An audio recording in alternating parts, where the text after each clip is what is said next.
¿Qué tal? ¿Cómo están? En esta ocasión estamos otra vez de vuelta comentando otro episodio más acerca de la lección de escuela sabática. Y en esta ocasión nos acompañan dos personas. Francisco, ¿cómo estás? Buenas tardes. Hola Gadiel, hola hermano Padilla, un gusto estar aquí con ustedes. Aquí estamos. Y pues nuestro hermano Padilla. ¿Cómo es, hermano? Muy bien, gracias a Dios, bastante bien, bendecido, ¿verdad? Y luego con esta compañía, pues mejor todavía. Sí. Y ahora estamos acá estrenando un nuevo escenario más en el cual estaremos transmitiendo los episodios de la lección.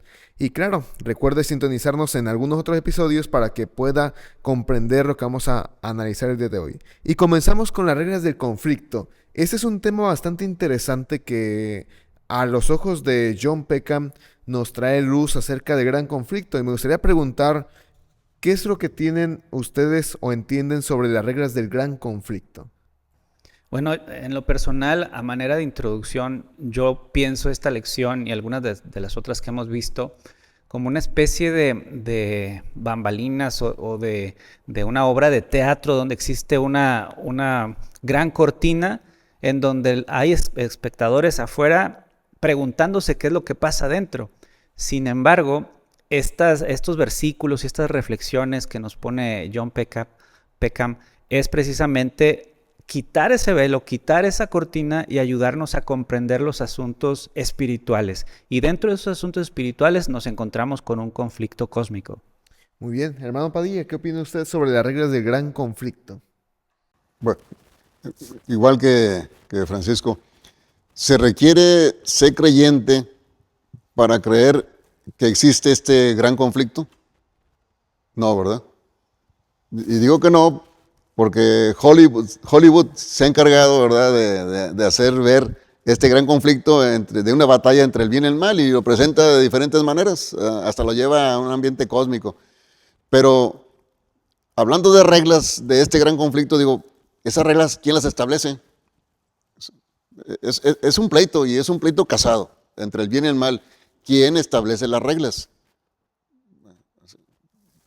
Habría que ver, la lección habla de eso ahorita, ¿verdad? Sí, y como usted lo aborda, el punto del gran conflicto, la Biblia nos lo aborda más, o vaya, expone más este conflicto con detalles, como decías, Francisco, sobre espectadores que preguntan qué sucede en ese gran conflicto, explicando a través de las diferentes acciones, pero podemos ver desde una perspectiva bíblica que realmente aquí aparece en primera instancia el mal y después aparece el bien. Entonces aquí está luchando estas dos fuerzas y aquí John Peckham menciona lo siguiente.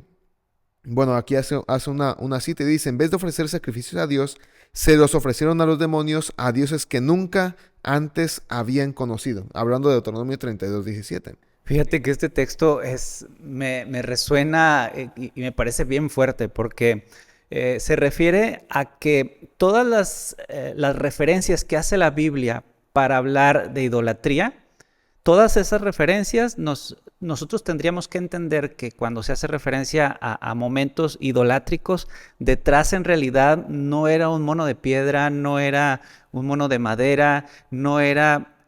¿Qué estaba detrás de eso? Estaban los demonios. Entonces, si lo traemos a nuestra realidad y si hablamos tanto de que idolatría no necesitamos una esfinge, no necesitamos una estatua, sino solamente vale la pena pensar en aquello que nos aparta de Dios. Detrás de esos esfuerzos que Satanás hace, pues podemos entender precisamente lo mismo, que están los demonios obrando, ¿sí? Con la cara velada a través de figuras artificiales o elementos artificiales que se esconden detrás de nuestros gustos y preferencias, pero allí se concentra la gran problemática y esto nos habla de la gran necesidad que tenemos nosotros como seres humanos de convencernos de que tenemos que acercarnos a Cristo para empezar con algo que no está a nuestro alcance, que es resolver el problema del pecado, y dentro de ese trayecto de resolver el problema del pecado, Dios lo que quiere, y lo vamos a ver más adelante, es vindicar su nombre. Sí. Mire, a lo mejor ahorita nos está escuchando alguien que pues, nunca ha leído la Biblia. Y a lo mejor hablar de esto, él vaya a pensar, bueno, y pues, a lo mejor en qué película lo vieron. A lo mejor lo vieron en una película o a lo mejor en un libro, ¿verdad? No, o sea, el dilema o el conflicto entre el bien y el mal está, pero si bien plasmado en la Biblia, y te da detalles para que tú tengas una visión completa de lo que se está desarrollando ahorita en todo el universo. El problema es que tú, mi amigo, no leas la Biblia, o que si lees la Biblia no creas lo que está sucediendo en este momento, ¿sí?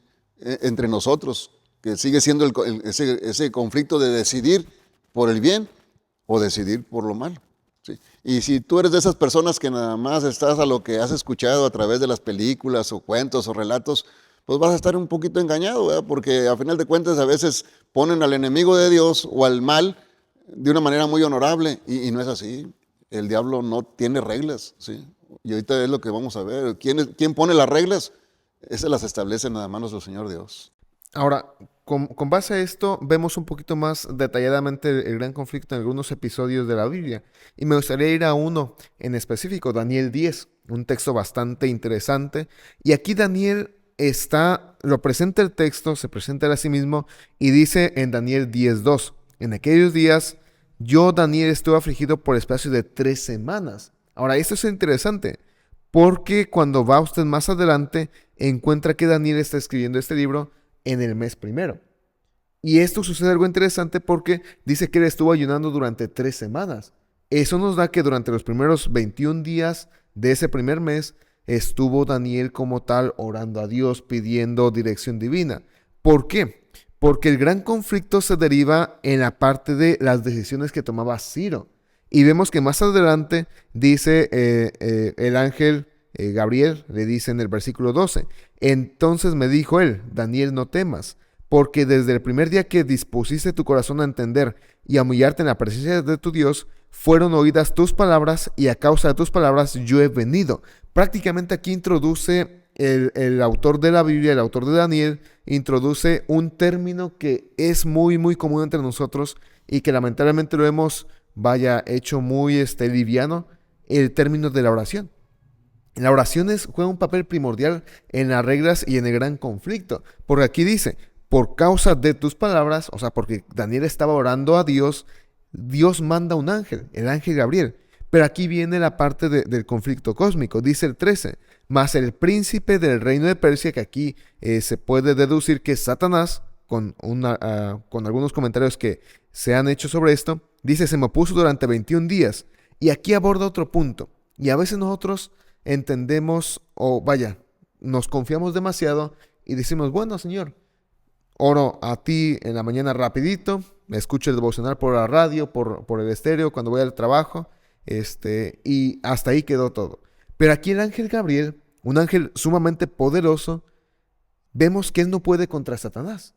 Y dice, pero Miguel, uno de los principales príncipes, vino para ayudarme. Y ahora la pregunta sería, para los que nos escuchan, si Gabriel, un ángel poderoso, no pudo contra Satanás, ¿qué nos espera a nosotros simples mortales que a veces realmente no dedicamos el tiempo necesario para estudiar? Realmente ocupamos de Cristo. Y en el tema del gran conflicto, que está el bien y el mal, la oración cumple un papel importantísimo en este aspecto. Así es, creo que sería esto, pastor, una especie de microcosmos del gran conflicto. Vemos como un ángel que sin duda es un ángel poderoso, es Gabriel. Gabriel fue el encargado de anunciar a los pastores el nacimiento de nuestro Señor Jesucristo, ¿verdad? Y aparece varias ocasiones y llama la atención de que después de la disputa de 21 días, estaba Daniel buscando a Dios en oración, estaba Dios otorgando el soporte a través de Gabriel. No fue suficiente, tiene que venir Jesucristo para intervenir y al final convencer, llamar a Ciro, ¿verdad? A Ciro para que dé el decreto para liberar al pueblo de Dios. Hacia el final del capítulo dice algunas palabras que retumban hasta nuestra época y que nos deben de llenar de gozo y de entusiasmo respecto a nuestra relación con Jesucristo, porque dice, ninguno hay que me apoye contra estos, sino solo Miguel, vuestro príncipe. Es decir, se habla del príncipe de Ciro, que es Satanás, y tenemos nosotros al príncipe de príncipes, que no es otra persona más que Jesucristo. De la misma manera, quien nos apoya a pleitear esas batallas que existen, que son reales, que están tal vez escondidas hacia el ojo natural, pero que en nuestra vida se reflejan una y otra vez. Tenemos al príncipe de príncipes, que es Miguel. Dice, ninguno hay que me apoye contra estos, sino solo Miguel, vuestro príncipe. Sí, que el problema radica aquí en que Ciro tiene que tomar decisiones sobre algo que para Daniel es bien trascendente, que es la libertad del pueblo de Israel de Babilonia, o ya de los medos persas. Pero esas decisiones el Satanás está tratando de influenciar en él, de manera que está entorpeciendo, ¿sí?, que Ciro tome buenas decisiones, ¿sí? Y eso se está llevando mucho tiempo. O sea, Satanás es un personaje, ahora sí que cruel, traicionero, cobarde, y está entrometiéndose en el pensamiento de Ciro para que no dé el decreto de la libertad de Israel. Y Daniel está orando y pidiéndole a Dios. Es una oración intercesora, ¿sí?, tanto por el pueblo como por Ciro, ¿sí? Y Daniel se le hace que el ángel demora, ¿sí? De hecho, así viene la lección, el título viene como el ángel demorado, ¿eh? Y yo cuando lo leí dije, quién sabe, a lo mejor habrá ángeles azules y como los artistas, ¿verdad? Pero no, o sea, el título es de que este ángel se está tardando en reafirmar en Ciro la decisión correcta, ¿eh? Y es cuando Miguel, Cristo, interviene, ¿sí? Llega el momento en que Satanás ya no va a poder hacer nada, o sea, ya se cumplió las reglas las pone Dios, y para Satanás ya había cumplido el tiempo, ahora ya, déjalo, él va a decidir por él mismo. No, porque Satanás siempre está tratando de influenciar en ti, pero hay un momento en que el Señor Jesús le dice, ¿sabes qué? Apártate, déjalo. Es ahora Gadiel quien va a decidir por él mismo, ¿sí? Ya no es ni lo que tú le digas ni lo que yo le diga, él va a decidir, ¿sí? Y en este momento Ciro va a tomar la decisión, ¿sí? Y en este caso fue la correcta, ¿verdad? Creo, si me permites, Sí, aquí hay adelante. la evidencia de dos conceptos interesantes e importantes en esta lección. Una es que Dios establece esos límites, esas reglas, ¿verdad? Y otra es que Dios no utiliza todo su poder, porque Dios es inmensamente poderoso. Pero así como es poderoso, no utiliza todo su poder, ¿verdad? Es un signo de misericordia, de amor, pero sobre todo de justicia ante el universo. Ahora, aquí también entra otro concepto que lo vimos anteriormente, que es el libre albedrío. Como usted decía, Dios pone en disposición la decisión en Ciro y Ciro toma la decisión. Y claro, influenciado por Satanás y por Dios, hay que están peleando, que están guerreando el pensamiento, pero aquí entra el concepto de libre albedrío, que es algo que Dios no va a infringir nunca, que eso es una regla que Dios la tiene bien presente y como decías, Taves, Dios no muestra todo su poder porque si lo hiciera, pues en cierta manera llegaría a infringir el libre albedrío, porque Dios puede obligarnos a hacer las cosas que Él quiere que hagamos, pero entonces pues Dios respeta mucho el libre albedrío. Y otra cosa o otro elemento que me llama la atención en ese sentido es Judas. Judas presenta también un poquito acerca del gran conflicto y lo toco en ese sentido. Dice el versículo 9. Pero cuando el arcángel Miguel contendía con el diablo, disputando con él por el cuerpo de Moisés, no se atrevió a proferir juicio de maldición contra él, sino que él dijo, el Señor te reprenda. Aquí prácticamente vemos una escena donde Satanás con sus ángeles y Miguel con sus ángeles están peleando en ese gran conflicto. Pero hay otro texto que nos conecta más allá y nos da una vislumbre más amplia del contexto del gran conflicto, que es Apocalipsis 12 y 13. Y me gustaría enfocarme en Apocalipsis 13, del 1 al 8, porque aquí vemos la jurisdicción del dragón. Y vemos en cierta parte algunos indicios, como usted decía, hermano, donde Dios pone las reglas, pero Satanás tiene dentro de ese conflicto, tiene cierta libertad para operar como él le plazca, cierta libertad en ese sentido. Aunque Dios pone las reglas, Satanás obra también en ese sentido. Sí, pero Satanás no puede pasar a través de esas reglas, ¿sí? No, porque si por él fuera, no, hombre, o sea, él no, para él todo es válido, la mentira, el fraude, o sea, el crimen, todo. Él va a utilizar todo para lograr sus propios fines. Él no es nada honorable ni tampoco tiene ningún límite. Los límites se los pone Dios. Y eso lo vemos, toca un poquito para abrir el paréntesis con Job, donde Satanás le dice, dame chance, y dice Dios, bueno, está bien, te doy permiso, pero hasta cierta parte. No toques su vida, porque eso es algo que yo no te lo voy a permitir. Entonces, como usted decía, Dios pone reglas y le pone los límites a Satanás, donde después de eso, Satanás ya no puede obrar. El capítulo 13 trae algunas expresiones que hablan de esta jurisdicción que Dios permite, ¿verdad?, que Satanás se mueva. Por ejemplo, algunas expresiones son se le permitió, ¿verdad? O se le dio autoridad. Incluso el capítulo 13 registra que se le permite resucitar de una herida de muerte. Es un lenguaje simbólico, pero que habla de que se le permite retomar poder. A esta bestia que representa poderes políticos y religiosos, una vez que obra y que Satanás, como dice el hermano, ¿verdad?, hizo de las suyas hasta cuanto quiso, mártires, muerte, oscuridad. Bueno, después se le da una herida de muerte en 1798, pero luego se le permite sanar a esa herida.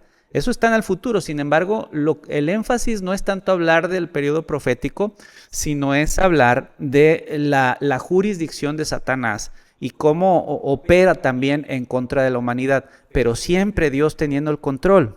Lo que sucede es que si Dios libera todo su poder, estaría comprometido el libre albedrío. Ahora, aquí toca un punto importante, lo que hace un punto importantísimo, el aspecto de que Dios le da cierta libertad. Y también leo algunas otras expresiones que pude encontrar por ahí. Por ejemplo, la parte de donde dice, y se le permite hacer guerra contra los santos, y también se le dio autoridad sobre toda tribu, pueblo, lengua y nación. Pero como decíamos, Satanás tiene límites, y un límite es el tiempo.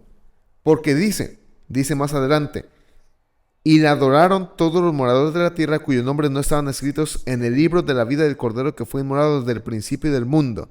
Y un poquito más atrás dice, se le dio autoridad para actuar 42 meses. Son prácticamente límites temporales, donde Dios tiene ya un plan trazado, donde va a llegar un momento en el que Satanás ya no va a hacer nada más. O la expresión que dice, porque sabiendo que tiene poco tiempo, que se va a atacar al pueblo de Dios, sabiendo que tiene poco tiempo, ¿verdad? Ahora, usted tocaba algo al inicio, muy importante, la parte del estudio de la Biblia.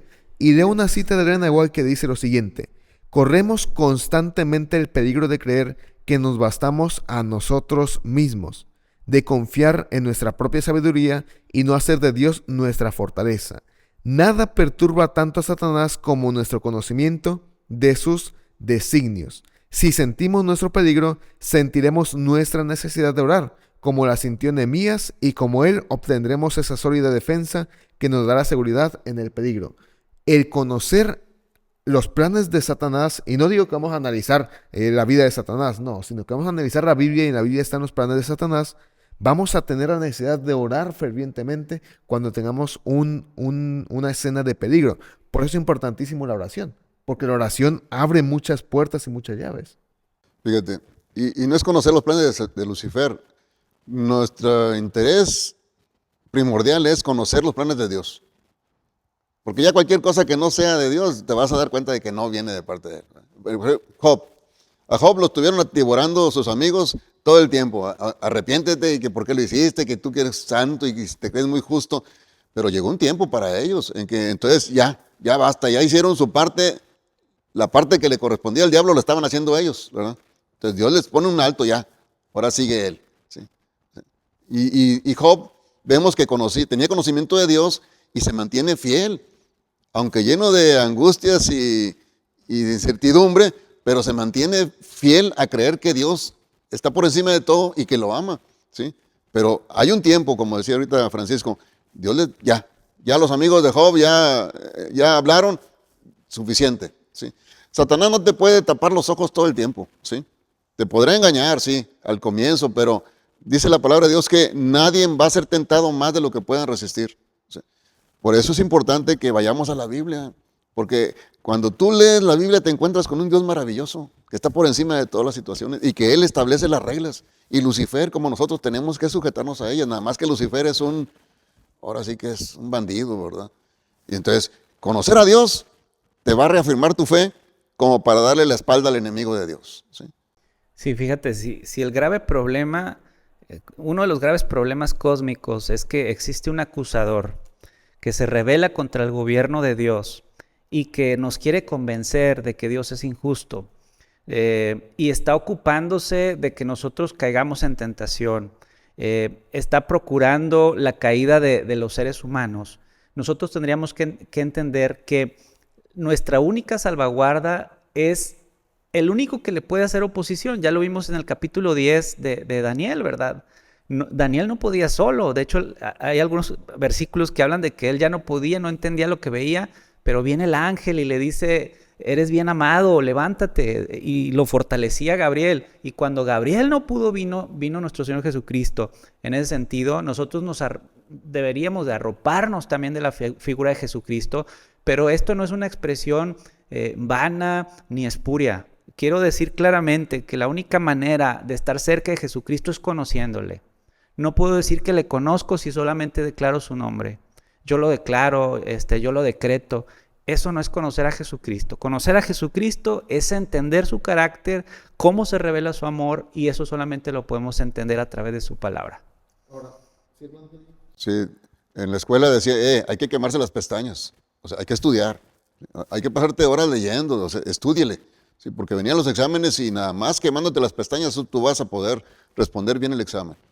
Lo mismito, como decía ahorita Francisco, hay que leer la Biblia, sí, y no nomás como ya, decreto que lo que dice ahí, la bendición, que no, Señor, usted lea la Biblia y esté leyendo la Biblia, porque es a través de la Biblia, porque la Biblia tiene poder, ¿sí?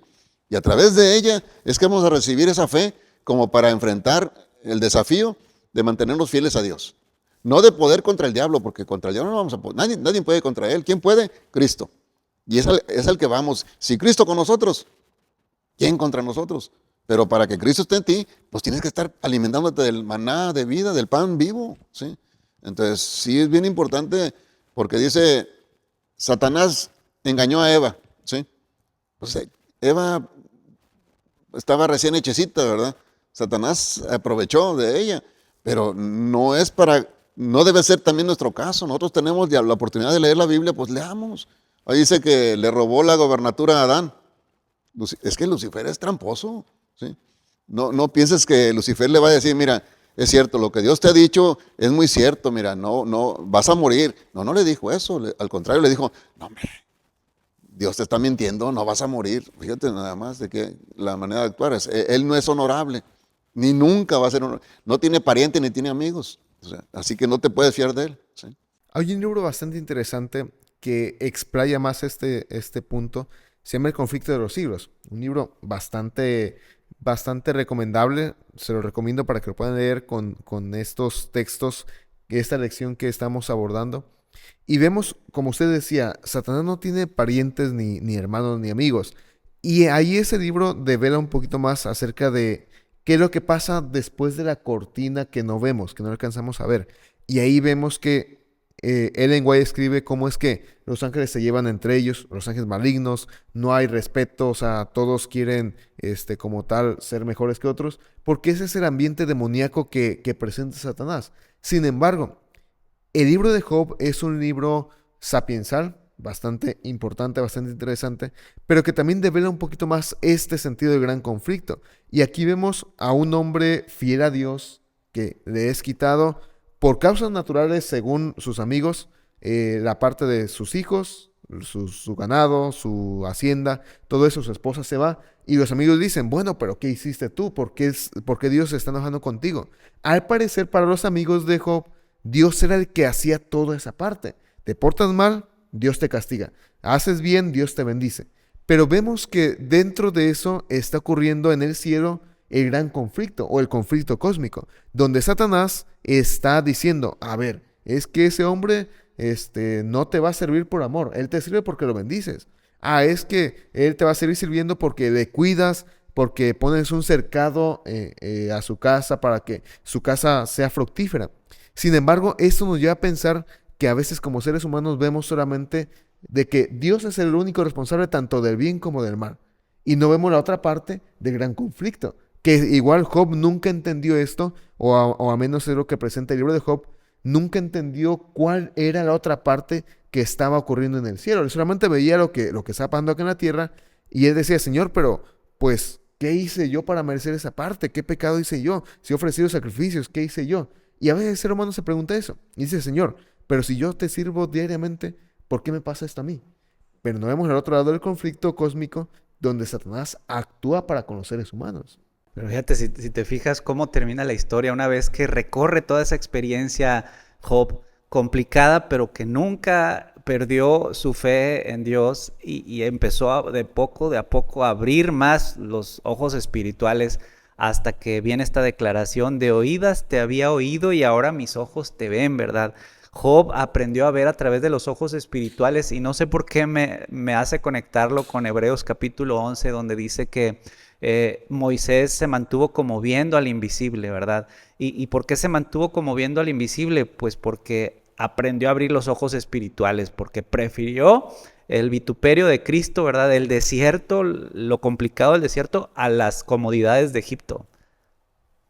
Oye, pero eso está pasando todavía en nuestros días, si es de una forma que la gente no se da cuenta. Mira, hay, hay personas que están predicando el evangelio de la prosperidad. Espérame, un cristiano cuando es llamado por Dios a servirle en sus filas, no es para que goce de victorias, de éxito, de riquezas. No, no, no, no, no. O sea, eso es un error. Sí, creer que si porque aceptaste a Cristo ya te van a llover bendiciones de esa manera, de esa índole, de riqueza, salud, alegría. No. O sea, Dios te está llamando para que le sirvas y prediques un evangelio de amor, y sí, de victoria. Y Jesús, cuando fue humillado y llevado al sacrificio, fue la victoria de Cristo.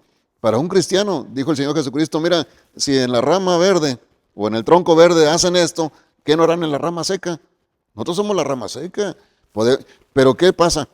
Job, aún en la desgracia, se mantuvo fiel a Dios, ¿sí? Aún en la adversidad, no tenía nada y se mantuvo fiel a Dios, ¿sí?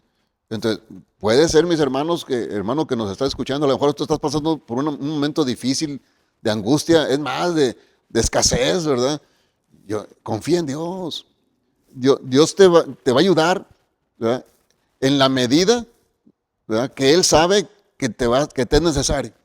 No pienses que porque das una ofrenda muy generosa te van a venir bendiciones. No, a Dios no lo puedes comprar, ¿sí? Ese es un engaño de Satanás. Ese que te predica que te va a venir en abundancia, no es cierto, ¿sí? Porque a lo mejor tú, como yo, como nosotros, en la escasez, seamos más fieles a Dios que en la abundancia, ¿sí? Entonces, si tenemos vida y la tenemos en Cristo, somos más que bendecidos, ¿sí? El problema aquí es que a lo mejor no estamos viendo con los ojos de la fe, ¿sí?, sino con los ojos estos físicos, ¿sí? Y a lo mejor vemos que en los centavos, en el dinero o en los placeres, ahí hay abundancia. No, no, no. O sea, cuidado. Satanás utiliza a veces la fe de las personas para mostrarles personas a lo mejor muy honestas. Por ejemplo, maneja mucho la cuestión de los santos, ¿sí? Olvídate de los santos. Quien te puede ayudar nada más es Cristo.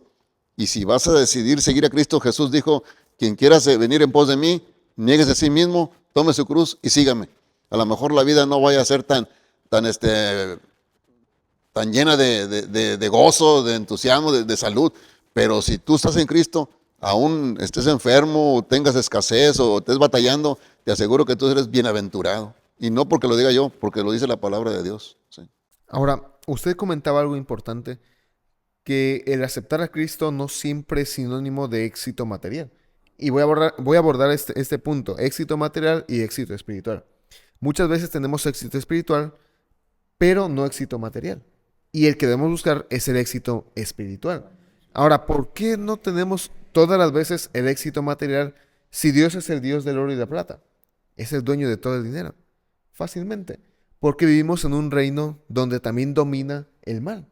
Cuando estemos en el cielo, pues ni nos vamos a preocupar por el oro y la plata, porque eso va a ser algo normal.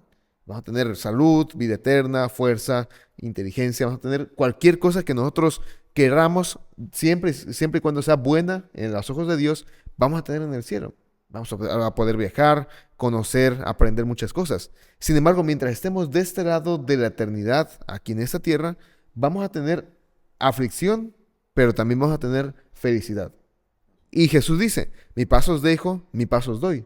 no como el mundo lo da, sino como yo la doy. Y aquí entra un punto, el reino temporal. Y quisiera abordar un concepto de lo que hoy en día los teólogos han denominado como el segundo Adán. Abordamos primero que el primer Adán, pues es el Adán natural que habla Génesis 1 y 2. El segundo Adán, algunos lo interpretan como Cristo. Cristo es el segundo Adán que viene a vencer donde Adán, el primer Adán cayó. Pero ahora recuerden lo siguiente, o recordemos lo siguiente, hermano. Satanás va al cielo en el contexto del libro de Job. ¿Por qué? Porque Satanás es el dueño de aquí. Cuando Dios crea este mundo, pone como tal un representante, que es Adán. Cuando Adán peca, el representante ahora es Satanás. Y Satanás tenía que ir a las juntas directivas en el cielo para tratar o para ver algunos asuntos que se trataban. Sin embargo, cuando viene Jesús acá y muere en la cruz de Calvario, le quita esa presidencia a Satanás y ahora Cristo es el representante de este mundo allá en el cielo. Por eso cuando Jesús venga por tercera vez en la Nueva Jerusalén, ahora la sede del universo va a ser en esta tierra. ¿Por qué? Porque recordemos que ahora Jesús es el representante de esta tierra. Y luego algunos textos que se encuentran, por ejemplo, en Juan 12:31, ahora es el juicio de este mundo. Ahora el príncipe de este mundo será echado fuera, que está abordando el tema de Satanás quitando la presidencia y ahora entrando Jesús como el representante de esta tierra. Juan 14:30, no hablaré ya mucho con vosotros, porque viene el príncipe de este mundo y él nada tiene contra mí. O sea, cuando Jesús estaba aquí en esta tierra, Satanás era el príncipe antes de que Jesús muriese. Por eso cuando usted recuerda las 3 tentaciones de Jesús, una de ellas es, si me adoras a mí, yo te daré todos los reinos de este mundo. ¿Por qué? Porque Satanás era el representante de esta tierra. Y termino con esto, que dice Juan 16:11, y de juicio, por cuanto el príncipe de este mundo ya ha sido juzgado. Y aquí se presenta que Satanás, cuando Adán y Eva caen en pecado, es el que toma la representación de este mundo y es el representante de esta tierra. Por eso es que lo vemos en el comité allá arriba en el cielo, en el contexto del libro de Job. Así es, solamente ahí añadir que la parte de la personalidad de Satanás y lo que le distingue es que es usurpador, es engañador y reclamó algo que no le pertenecía. Como bien dices, el primer Adán pierde estos derechos o prerrogativas que tenía en el Edén al entrar el pecado.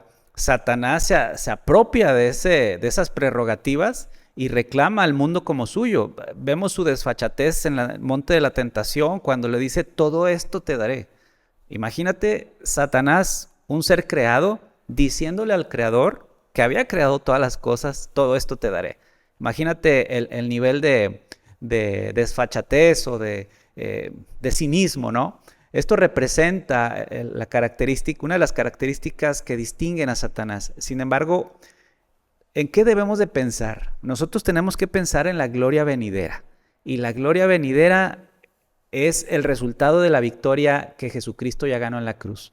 Porque el sistema de pasajes que leíste también complementan diciendo que es necesario que cuando yo sea levantado, a todos atraeré a mí mismo. Dice San Juan capítulo 12, verso 31 en adelante, ¿verdad? Dice esta figura hablando el Señor de que cuando Él viniese a morir en la cruz del Calvario y pagar por aquello que Él no tenía que pagar, es decir, por los pecados míos y tuyos, en ese momento se hizo la confirmación de que el segundo Adán venía a recuperar lo que el primer Adán hubiese perdido.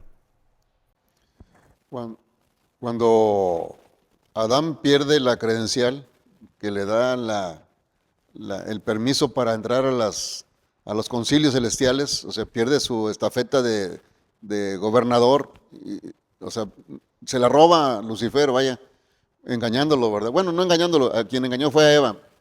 Adán desconfió que Dios le pudiera dar otra mujer como Eva, pero pierde su estafeta, ¿sí? Ahora, Satanás quiere hacer también lo mismo con nosotros. Por eso es importante que investiguemos bien. Por eso le digo a quienes nos están escuchando, si alguno de ustedes que nos escuchan no lee la Biblia, lea la Biblia y investigue, ¿sí? Por ejemplo, Satanás sigue actuando igual. En el segundo mandamiento de la ley de Dios usted va a ver que dice ahí que no tengamos imágenes ni las adoremos. Porque como en un principio dijo Francisco, atrás de toda imagen, de toda escultura, se encuentran los demonios. apropiándose de esa adoración. La adoración que le brinda uno a las imágenes o a los ídolos, se la está ofreciendo a Satanás. Le está dando crédito a lo que Satanás está haciendo ahorita en este momento, luchando por adquirir lo que para él es imposible, ¿sí? La adoración que solamente se merece Dios, pero Satanás lo está intentando. Y a mucha gente la tiene engañada. Y mucha gente está engañada porque no investiga. Mucha gente no lee la Biblia, está escéptico. ¿A poco la Biblia? No, es un libro de no es un libro de fantasías, es un libro de verdades, ¿sí? Y ahí están plasmadas las reglas que Dios establece, ¿eh?, en este conflicto, ¿sí?, en este conflicto de todos los siglos, ¿sí? Un conflicto que viene desde mucho antes de la creación de este mundo, cuando surge el pecado en el cielo en la persona de Lucifer. Ahí están las reglas, ahí están los límites. Y también son reglas para nosotros. Ahí nos dice, ¿ya?, la forma en que tenemos que manejarnos. Tiene que haber honestidad, honorabilidad de las personas. Un cristiano tiene que manejarse por la palabra de Dios y a través de las reglas y los límites que Dios establece para todo ser humano, ¿sí? Y Satanás no se somete a ello.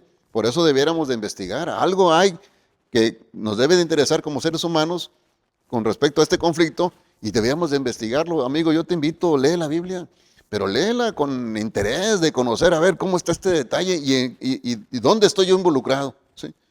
Porque podemos estar ahí sumergidos en un problema muy serio y no nos hemos dado cuenta de ello. Ahora, usted tal vez se preguntará, si Jesús ahora es el representante de esta tierra, ¿por qué hay sufrimiento? Y John Peckham lo aborda muy interesante en algún comentario de ahí de la lección del día miércoles. Léalo detalladamente. Él dice lo siguiente: sin embargo, hay reglas que limitan lo que Dios puede hacer a fin de permanecer fiel a los principios de su gobierno. Estos límites incluyen al menos 1. La concesión de libre albedrío a las Escrituras. 2. Las reglas del pacto en cuanto al conflicto que desconocemos por el momento.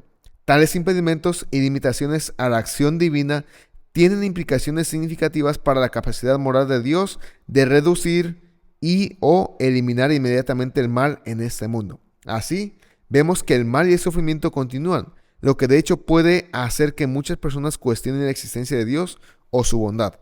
Y recordemos, está el libre albedrío. Y a veces uno decimos, Señor, ¿por qué me va mal a mí? Bueno, es que Dios nos dio libre albedrío, nos pone las reglas, como se decía, que hay que seguir, pero nos da esa libertad de elegir. Y pongo un ejemplo, a veces uno dice, Señor, ¿por qué estoy enfermo yo? Bueno, es que no obedecemos lo que Dios presenta en Levítico 11. O, Señor, ¿por qué es que a mí me va tan mal en la parte de mi salud si yo trato de trabajar mucho? Bueno, porque Dios nos dio un día para descansar de nuestras labores y ahí están en las reglas. Y a veces uno o Dios no nos bendice porque no obedecemos la ley de Dios o sus reglas. Como por ejemplo decimos, Señor, es que quisiera tener buena salud. Y pongo el ejemplo de Levítico 11. Dios nos dio una línea ahí para nosotros saber qué alimentos comer, qué alimentos no comer. Y entonces, si nosotros infringimos eso, pues las leyes de la naturaleza nos van como tal a afectar. ¿Y quién tuvo la culpa? Dios no la tuvo. Porque Dios nos avisó que lo que estaba bien y que estaba mal. La culpa la tiene muchas veces el ser humano por no obedecer las reglas de Dios. Y claro, a veces el ser humano no tiene la culpa. A veces Satanás, por culpa del pecado y porque él es el que, como hemos dicho, él es el que está tratando de hacernos caer, a veces suceden cosas. Y entonces está la parte del gran conflicto donde solo vemos lo que nos sucede a nosotros, pero detrás de todo eso, detrás tras bambalinas, hay toda una guerra entre el bien y el mal, entre los ángeles del bien y los ángeles del mal. Dentro de este contexto, creo que podemos entender mucho mejor la gran responsabilidad que tenemos cuando recibimos en el entendimiento de este gran regalo que Dios nos da, que es el libre albedrío. Es una de las mejores manifestaciones del amor de Dios, el hecho de que Dios haya decidido, no a través de un poder coercitivo, ni una programación que nos volviese autómatas, sino a través del inmenso amor que Él tiene, que Él te deja decidir seguirle. Esto es importante. ¿Y por qué lo digo? Porque así como es un gran regalo, implica también una gran responsabilidad para aquel que entiende la voluntad de Dios. En la Biblia se registran muchas historias de cómo las mismas personas decidieron qué hacer con ese libre albedrío. Jonás en algún momento decidió enojarse con Dios porque Dios había decidido no destruir una ciudad que había dicho que iba a destruir. En algún momento David, un joven, ¿verdad? Un adolescente, decidió por su propia cuenta y por la fe que ardía en su corazón enfrentar un proyecto que no estaba aparentemente a su alcance, pero lo hace en el uso de su libre albedrío con la confianza de que Dios le acompañaba. La historia de Sadrach, Mesach y Abednego, ¿verdad? Allí en aquel horno que deciden por su libre albedrío y esta frase que dijeron respecto a Dios, ¿verdad?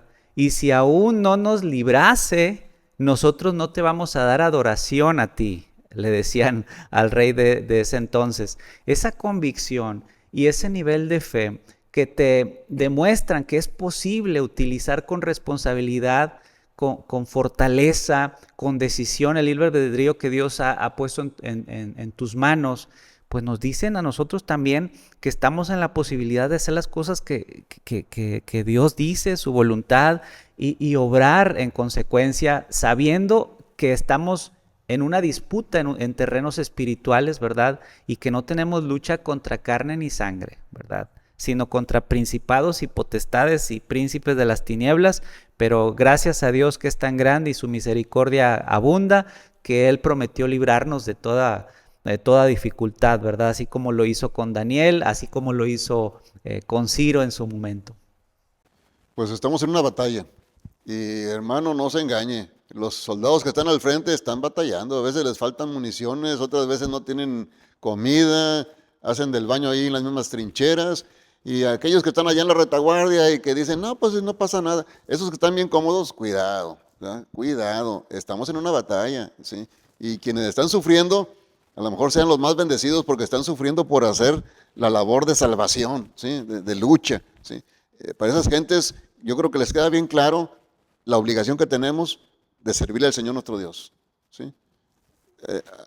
Conocemos de los límites, conocemos de las reglas y estamos ahí sujetos a que la adversidad nos pueda tocar en la vida, pero estamos ahí dichosos de poder presentar frente o batalla al mal, ¿sí? Porque estamos revestidos del poder y la gracia de Dios. Aquí está comprometido el Padre, el Hijo y el Espíritu Santo. Y si ellos están con nosotros, somos más que vencedores. Pero recuerde, está el dragón, está la bestia y está el falso profeta. Debiera de investigar para saber quiénes son estos personajes. Juegan un papel bien importante actualmente en nuestra vida, ¿sí? Están disfrazados, pueden aparentar piedad, pueden aparentar santidad, pero no es más que un engaño, ¿sí? Debiera, mi hermano que nos está escuchando, investigue, pregunte si no sabe, si no encuentra, pregunte, porque en esta batalla, ¿sí? Los que están al frente y están luchando son victoriosos. Aquellos hermanos, recapacite, porque si usted está ya en la retaguardia y está en el baile y en la flojera, usted está en un serio peligro. Esas personas pueden ser víctimas del enemigo que está disfrazado. Leo una cita de John Peckham. Él dice lo siguiente: en la medida en que Dios acepta o se compromete a actuar de acuerdo con ciertas reglas, su acción está moralmente limitada. Y aquí hay dos textos que lo explican muy bien. El primero, Marcos 6:5. Y no pudo hacer allí ningún milagro, salvo que sanó a algunos pocos enfermos, poniendo sobre ellos las manos. ¿Será que Jesús no pudo hacer un milagro porque Él no tenía la capacidad de hacerlo? Creo que aquí el punto va a que Jesús no pudo hacer un milagro, no porque Él no pudiera, sino porque el libre albedrío de las personas se lo impedían. Y hay otro punto con Marcos 9:29. Y dice, este género con nada puede salir, sino con oración y ayuno. Aquí entra la responsabilidad del ser humano. Muchas veces Dios quiere actuar en beneficio de nosotros, pero nosotros no se lo permitimos. Está como el punto de Dios quiere salvarnos a todos, pero no puede hacerlo. ¿Por qué? Porque el libre albedrío limita a Dios. Por eso Juan 3:16 dice, porque de tal manera amó Dios al mundo que ha dado a su Hijo unigénito, para que todo aquel que en Él cree tenga vida eterna. Es para que todo aquel que en Él cree. Si nadie cree, pues nadie tendrá vida eterna. Pero si creemos en Jesús, vamos a tener vida eterna. Por eso el libre albedrío muchas veces limita la libertad, muchas veces limita la acción de Dios para con los seres humanos. Porque Dios quiere, como lo presenta en 3 de Juan o 2 de Juan, que Dios desea que nosotros tengamos salud y abundancia. pero a veces el ser humano no se lo permite. Dice el capítulo 1 de Juan, en complemento a lo que estás diciendo, más a todos los que le recibieron y los que creen en su nombre, siempre viene involucrada una decisión. Y esta decisión es un reflejo manifiesto de tu libre albedrío. ¿Qué prerrogativa le da a aquellos que le deciden y creen en su nombre? Les da nada más y nada menos la potestad de ser llamados hijos de Dios. Pues nada, que eran 10 leprosos, ¿sí? 9 conocedores de la palabra de Dios porque eran del pueblo de Israel y uno que era samaritano, y el que volvió y regresó agradecido era el samaritano. Ahorita decimos, bueno, Dios puede sanar a todos, sí, nada más que acordémonos de que hay un conflicto que se extiende hasta el universo entero. Entonces, hay cosas que nosotros no vamos a poder nunca comprender, ¿sí? Porque en esta situación también entran en juego los seres creados y que no han caído en pecado, ¿verdad? No sabemos, por ejemplo, un enfermo que diga, ¿por qué a mí? Bueno, las consecuencias siempre tendremos que pagar con ellas, pero Dios puede hacer un milagro, ¿por qué no lo hace? Bueno, porque hay situaciones que nosotros no conocemos, ¿sí? No conocemos. O sea, hay gente que le ha dicho a Satanás, tú eres mi Dios y en ti he creído toda la vida, ahora sáname. Y Satanás se puede aprovechar del milagro que Dios haga para decir, este lo hizo yo, como mucha gente ahorita en la actualidad. Dios lo sana de una enfermedad, inmediatamente van y le cuelgan los milagros a otra persona. ¿Sí? O sea, en el juego que estamos jugando es bien difícil sacar algo en claro. Si lo único que podemos sacar en claro es de que Dios me ama. Y a pesar de la situación que yo esté viviendo, como pasó con Job, Dios me ama, ¿sí? Y así el diablo me venga y me diga, no, hombre, fíjate, siendo fiel te está pasando esto. Dios me ama, y Dios me ama. Y eso nada más lo voy a poder sostener como un estandarte leyendo la Biblia, conociendo a Dios. Mientras más conozca a Dios, ese estandarte va a estar firme. Dios me ama, a pesar de lo que tenga que pasar. Pedro dijo en su momento, a mí no me van a crucificar como lo hicieron con el Señor Jesucristo, a mí crucifíquenme de cabeza según la tradición. Y fue crucificado de cabeza, ¿sí? No clamó, no, hombre, perdón, no. Él dijo, no, estoy de acuerdo, voy a morir. Nomás que sea de cabeza, yo no puedo morir como murió mi Señor, ¿sí? Entonces, y es un hombre que está llamado para la eternidad, cuando Cristo venga. Entonces, igual nosotros, hermanos, yo les invito, leamos la Biblia y mantengámonos fieles por el poder y la gracia de Dios, porque 3 están comprometidos con ello. Y esos 3 son maravillosos, el Padre, el Hijo y el Espíritu Santo. Pues con esto vamos concluyendo esta sección. Hemos analizado las reglas del juego, como usted le llama, hermano, las reglas del juego del gran conflicto. Y vemos que en estas reglas está el bien y el mal batallando, están en una guerra por las almas de las personas, por los seres humanos. Sin embargo, en este gran conflicto también está el libre albedrío, un punto donde Dios pone reglas, pero no puede infringir esas reglas porque Él no cambia, sus reglas siempre son para siempre. Y también está un factor que nos ayuda para bien, la oración. La oración es un factor que abre muchas puertas, abre ventanas, bendiciones. Sin embargo, la oración, la deidad, como lo hemos hablado, el poder de Dios no pueden actuar si el ser humano no se lo permite a Dios. Entonces, recordemos, Dios no puede hacer nada más si usted no se lo permite. Si se lo permitimos, podremos recibir muchas bendiciones, posiblemente materiales, pero van a ser espirituales y de vida eterna. Y recuerde, hemos abordado el punto del gran conflicto. Si quiere saber más, lea la lección de escuela sabática de este trimestre, lea su Biblia y lea el libro del conflicto de los siglos. Que Dios les bendiga y pase una excelente semana.